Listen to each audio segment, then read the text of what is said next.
Members, we come now to the votes in the Justice Sector, Volume B5, Volume 7.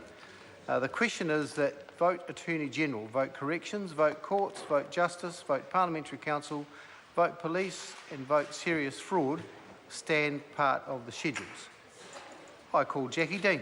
Oh, look, I rise with great pleasure to begin the conversation around vote Justice. And before I get into the substance of my first 5-minute contribution, I just want to acknowledge the Minister and the Chair, the Honourable Amy Adams, who, when the Minister appeared in front of us for the estimates examination, confirmed very clearly to not only the committee but to the Parliament that her focus is very much around putting the victim at the heart of the justice system, and that approach to justice in New Zealand follows in what is now quite a good tradition of justice ministers who've done exactly that, and that is put the victim at the very heart of what we do in the justice system across its many aspects. And so, Mr. Speaker, I just want to note in particular the Minister's very strong focus on addressing the issue of family violence. Family violence is New Zealand's shame, and time again we have New Zealanders who rise up in anger at what occurs in some New Zealand homes. And I'm very pleased to acknowledge that the Minister not only says that she puts family violence at the heart of the justice system, but is undertaking a suite of ongoing measures, which the Minister outlined some of those in the estimates examination only a couple of weeks ago.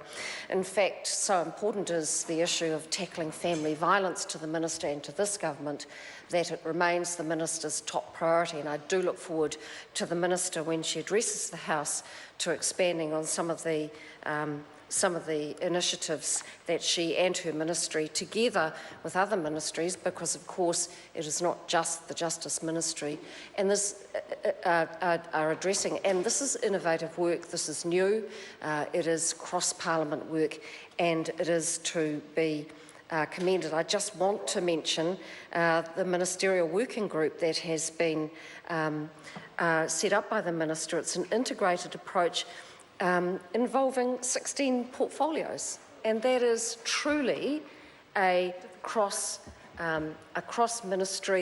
approach to dealing with this problem, led by the Minister of Justice, of course, and I also want to acknowledge the Minister for Social Development in that work. And what the work is focused on changing the approach to how we deal with justice and social agencies, and requiring social agencies to be more proactive in stopping violence. It's as simple as stopping violence, and to manage the behaviour of the perpetrators of those violence. And the incident I'm going to talk about is, rather than removing victims from their homes, which is almost like re-victimising them, I want to focus on the National Home Safety Service. And nearly 1.4 million is to be appropriated in this budget to address the issues around National Home Safety Service. What this does is helps victims of family violence stay safe in their homes.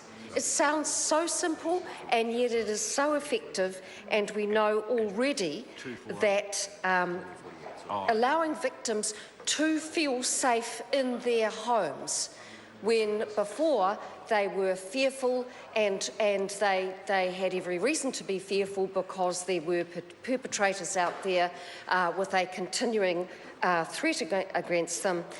What allowing victims to stay safe in their homes is good for the family, it is good for the victim, it is good for their children. And I applaud this approach by this government, which is truly putting families and the safety of children and the safety of victims at the heart of the justice system. And so what does this program do? Nearly $1.4 million. What it does, and I'll speak more on this, thank you, Mr. Speaker.